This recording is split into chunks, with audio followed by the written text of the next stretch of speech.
Assalamualaikum warahmatullahi wabarakatuh.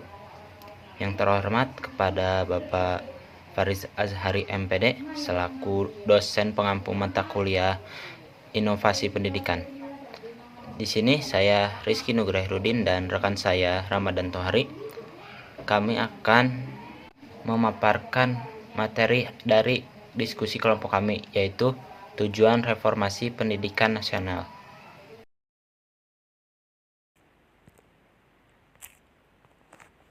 Pengertian reformasi pendidikan.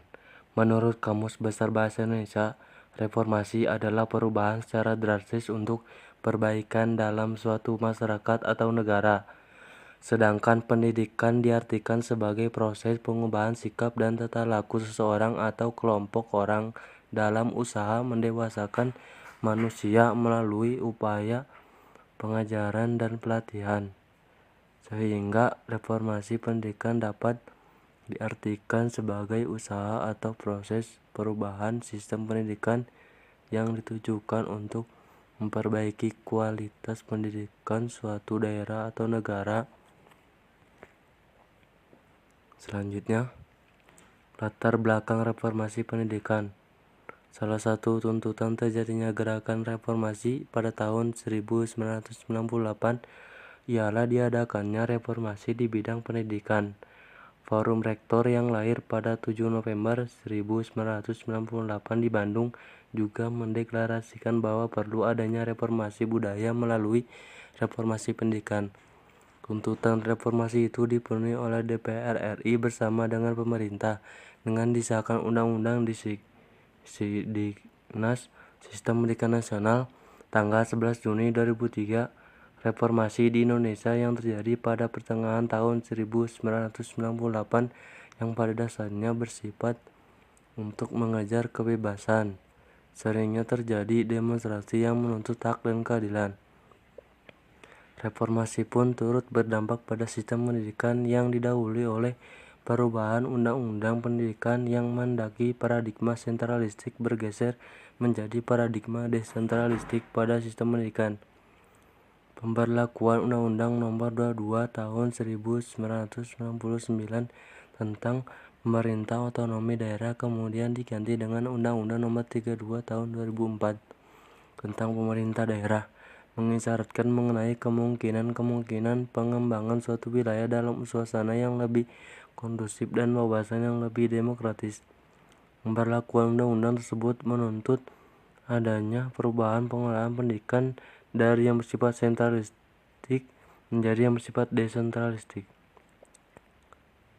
Selanjutnya, sentralisasi ialah pengaturan seluruh wewenang kepada sejumlah kecil manajer atau berada di posisi puncak pada struktur organisasi.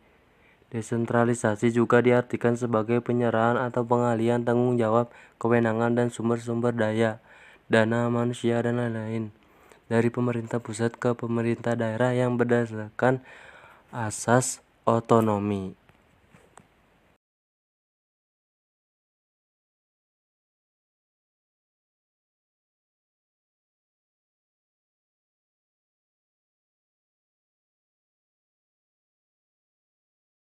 Baik, untuk materi selanjutnya itu tujuan utama reformasi pendidikan nasional. Tujuan utama reformasi pendidikan adalah membentuk pendidikan yang efektif dan efisien dalam mencapai atau mewujudkan tujuan pendidikan nasional. Adapun tujuan dari pendidikan nasional itu sendiri antara lain yang pertama, menurut pasal 4 Undang-Undang Dasar Nomor 2 Tahun 1989, pendidikan nasional bertujuan mencerdaskan kehidupan bangsa dan mengembangkan manusia Indonesia seutuhnya, yaitu manusia yang beriman dan bertakwa terhadap Tuhan Yang Maha Esa dan berbudi pekerti luhur, memiliki pengetahuan dan keterampilan, serta kesehatan jasmani dan rohani, kepribadian yang mantap dan mandiri, serta rasa tanggung jawab kemasyarakatan dan kebanasan. Yang kedua, USU Nomor 2 Tahun 2003 Bab 3 Pasal 3 dari Undang-Undang Sisdiknas hasil revisi tahun 2010. Pendidikan nasional bertujuan untuk mengembangkan kemampuan dan membentuk watak serta peradaban bangsa yang bermartabat dalam rangka mencerdaskan kehidupan bangsa, bertujuan untuk berkembangnya potensi peserta didik agar menjadi manusia yang beriman dan bertakwa kepada Tuhan Yang Maha Esa, berakhlak mulia, sehat, berilmu, cakap, kreatif, mandiri, dan menjadi warga negara yang demokrasi serta bertanggung jawab. Selanjutnya, materinya yaitu kondisi reformasi pendidikan nasional di Indonesia.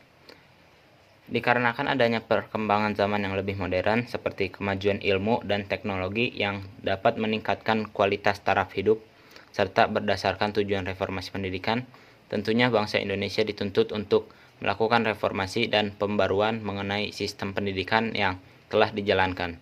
Reformasi pendidikan nasional yang pertama ada penghapusan ujian sekolah berbasis nasional dan digantikan oleh ujian yang hanya dilaksanakan oleh masing-masing sekolah. Yang kedua, pergantian ujian nasional yang digantikan oleh asesmen nasional yang meliputi asesmen kompetisi minimum, survei lingkungan belajar, serta survei karakter. Yang ketiga, rencana pelaksanaan pembelajaran atau RPP. Yang keempat, peraturan penerimaan peserta didik baru atau PPDB. Baik, yang terakhir yaitu kesimpulan.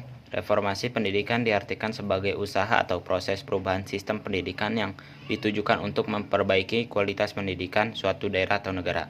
Reformasi di Indonesia yang terjadi pada pertengahan tahun 1998 yang pada dasarnya bersifat untuk mengejar kebebasan, seringnya demonstrasi terjadi untuk menuntut hak dan keadilan. Reformasi pun turut berdampak pada sistem pendidikan. Pemberlakuan Undang-Undang Nomor 32 Tahun 2004 menuntut adanya perubahan pengelolaan pendidikan dari yang bersifat sentralistik kepada yang bersifat desentralistik. Reformasi pendidikan memiliki tujuan utama yaitu membentuk pendidikan yang efektif dan efisien dalam mencapai atau mewujudkan pendidikan nasional.